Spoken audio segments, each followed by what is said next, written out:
কোটা সংস্কার আন্দোলনে উত্তাল বাংলাদেশ।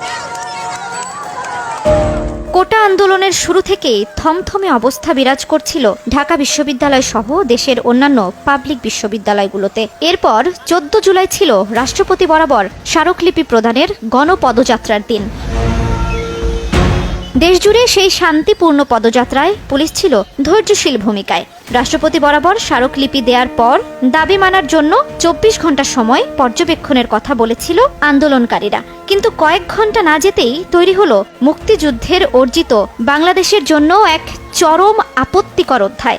রোববার চীন সফর নিয়ে করা সংবাদ সম্মেলনে প্রশ্নের জবাবে প্রধানমন্ত্রী বলেছিলেন, মুক্তিযোদ্ধার নাতিদের জন্য কোটা না রেখে কি রাজাকারের নাতিদের জন্য কোটা রাখা হবে? মুক্তিযোদ্ধাদের নাতিপুতিরাও পাবে না, তাহলে কি রাজাকারের নাতিপুতিরা পাবে? এই বক্তব্যকে কেন্দ্র করে রোববার মধ্যরাতে ঢাকা বিশ্ববিদ্যালয়ের বিভিন্ন হল থেকে নিজেকে রাজাকার ঘোষণা করে স্লোগান দিয়ে আন্দোলনকারী ছাত্ররা জড়ো হতে থাকেন রাজু ভাস্কর্যের সামনে।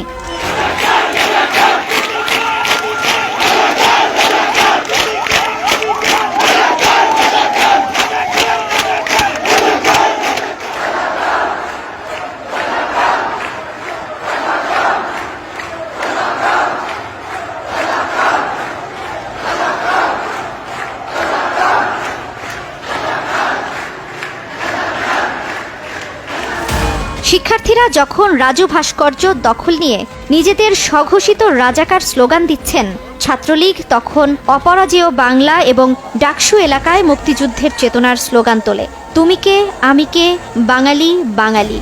ঢাকার বিভিন্ন প্রান্ত থেকে ছাত্রলীগ, যুবলীগ, আওয়ামী লীগ ও অন্যান্য অঙ্গ সহযোগী সংগঠনের নেতারা জড়ো হন বিশ্ববিদ্যালয়ের আশেপাশের এলাকায়।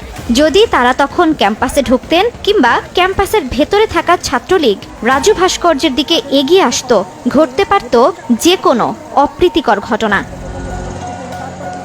ওই রাতেই আন্দোলনরত শিক্ষার্থীরা বলেছিলেন, পরের দিন বেলা 12টায় রাজু ভাস্কর্যে জড়ো হবেন তারা।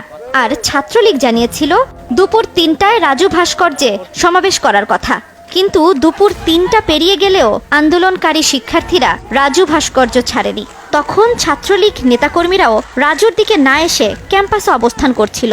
হঠাৎ রাজু ভাস্কর্যের অবস্থান থেকে আন্দোলনকারীরা মাইকে ঘোষণা করে তাদের কর্মীদের বিজয় 71 হলে আটকে রাখা হয়েছে।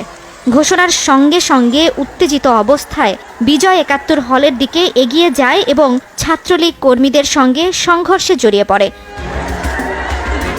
এই সংঘর্ষ বিজয় 71 হল ছাড়িয়ে ছড়িয়ে পড়ে বিশ্ববিদ্যালয়ের মল চত্বর, উপাচার্যের বাসভবনের সামনের সড়ক, টিএসসি এলাকা সহ আশেপাশে।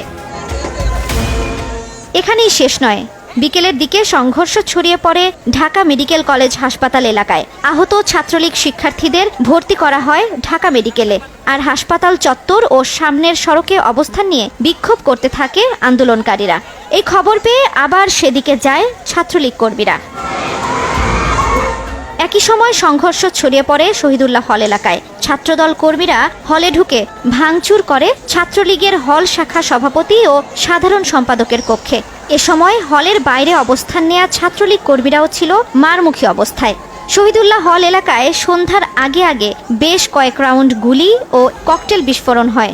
এখন সময় পর্যালোচনা করার যে আসলে ফায়দা হলো কার।